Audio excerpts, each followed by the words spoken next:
இந்த படத்தோட ப்ளஸ்ஸா பார்க்கும்போது, ஸ்டோரி வைஸா ஒரு கொஞ்சம் கொஞ்சம் நல்லாவே கொண்டு போயிருக்காங்க.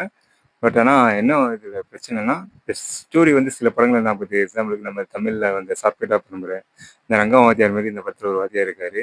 அதேபோல ஹீரோவும் அந்த 42 டூ 20 அதான் யங்காவும் 40 நம்ம ஆர்யாவனும் ஞாபகம் வராரு. அதேபோல இந்த தம்பி பத்ரி படமும் ஞாபகம் வருது. பத்ரி படத்துல வந்து பார்த்தீங்கன்னா, விஜய் அண்ணா வந்து அண்ணனுக்காக சண்டை போடுவாரு. இந்த படத்துல ஹீரோ தான் அண்ணன். அவர் வந்து தம்பிக்காக சண்டை போடுற மாரி. இந்த சில படங்கள் ஞாபகம் தெரியுது. எனக்கு ஒரு ஃபால்ட்டா தோணுது. அதேபோல இந்த படம் வந்து கொஞ்சம் அதான் இந்த மாரி சில படங்கள ஞாபகத்துல கொஞ்சம் பிரெடிக்டபிள் ஸ்டோரியா தான் போகுது. ஹீரோவுக்கு அவர் சண்டை அவர் வந்து பாக்ஸர் திருப்பி அவருக்கு ஃபைட் சீன் கண்டிப்பா போயே ஆவாரு. இந்த மாரிலாம் பிரெடிக்டபிள் ஸ்டோரியா தான் வருது. இதெல்லாம் இந்த படத்தோட ஃபால்ட்டா இருக்கு. படம் கொண்டு போனது கொஞ்சம் ஓகேவா தான் இருக்கு. கொஞ்சம் ஸ்டோரி வைஸா கொஞ்சம் கொண்டு போனது நல்லாவே கொஞ்சம் கொஞ்சம் கொஞ்சம் டீசென்ட்டாவே கொண்டு போயிருக்காங்க. என்ன பொறுத்தளவு இந்த படம் வந்து ஒரு டீசென்ட் வாட்சபிள் மூவி தான்.